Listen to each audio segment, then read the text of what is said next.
I have a quick collective message for all those who can hear, listen, who have eyes to see and ears to hear.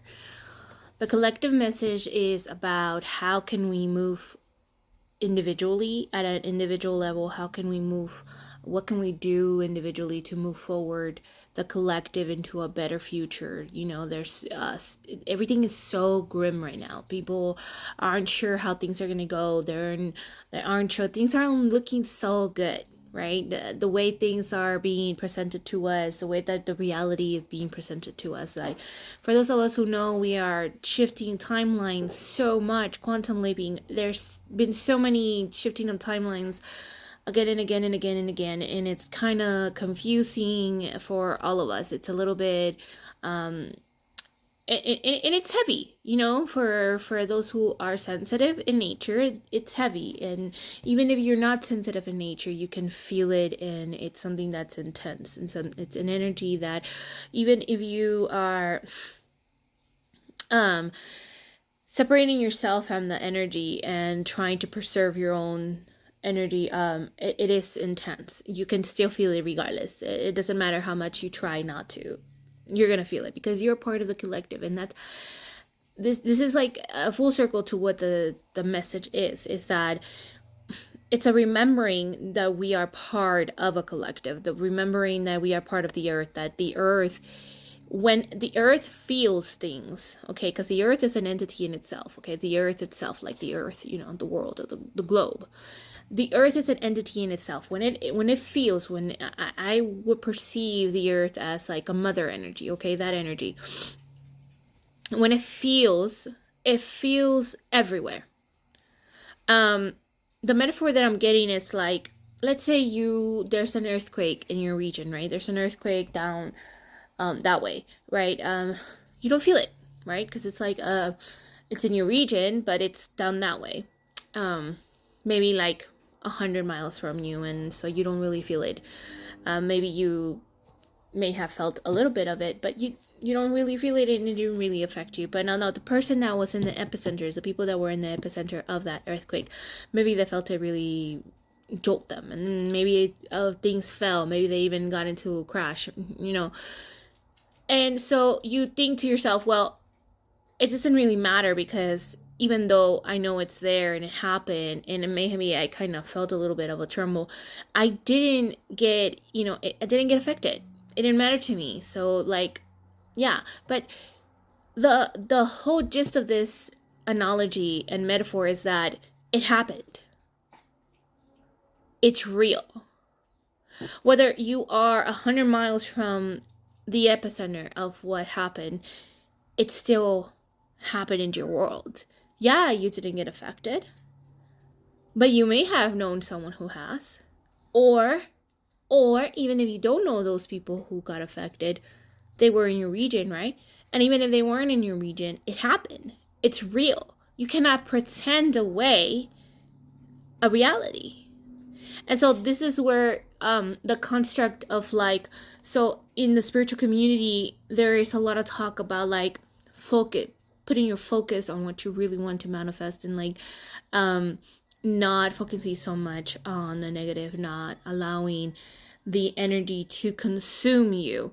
And I believe that's true, but I also believe that it's imperative that if as a collective you truly believe that in order to move your world, the world, into a better perspective is in what you focus on, that also means acknowledging. It's like when you do shadow work. When we do shadow work isn't about like focusing on our light. It's also focusing on our shadow. It's literally called shadow work for a reason. It's focusing on where it is that we are.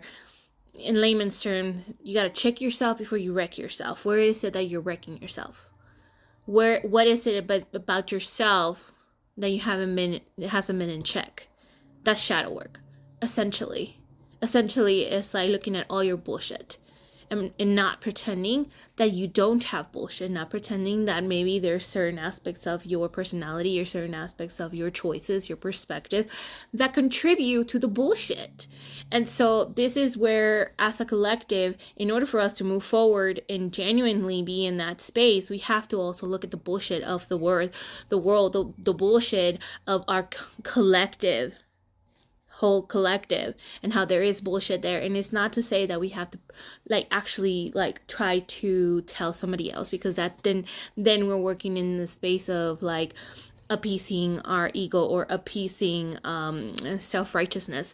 It's more so about where is it that we are contributing to the idea of separation, the idea of division, the idea that we aren't all in this together. How do we contribute to it within our perspective?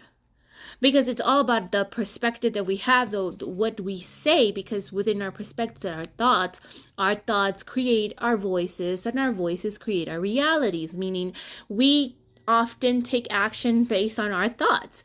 And that action creates a ripple effect out into the universe, out into the world, out into creation, because we are made in God's image, so we are creators in our own way.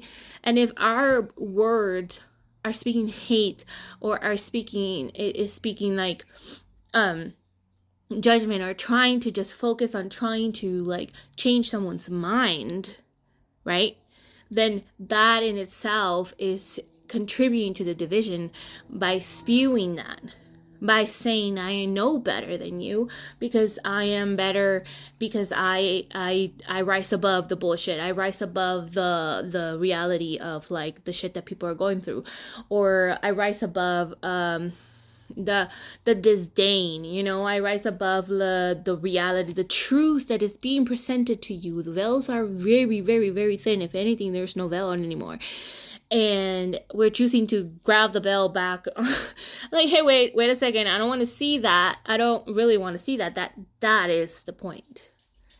So my question to you is, where are you contributing to the division within your own mind? Because it is yes. You must focus on the beautiful energy within your space and your family and whatnot. And yes, focus. Yes, bring to you to have moments that give you so much joy, and have those moments and embrace those moments and love on your people and love on all the collective that you are a part of. But it is also important not to bullshit yourself into thinking that there is no bullshit in this world. And even if it doesn't affect you immediately, and I'm not even speaking in terms of something specific, mind you, I didn't say anything specific, but you already have something in mind, right? Now, why is that? So the point of this is to get to the root cause of that, get to the root of where the biases are within ourselves. How can we contribute to speak with our voice a creation of unity without digging into our souls, into our prejudices, into our disdain, into our abandonment of each other, into our neglect of one another, into our neglect of the earth, our neglect of our community and our collective, which we are very much a part of.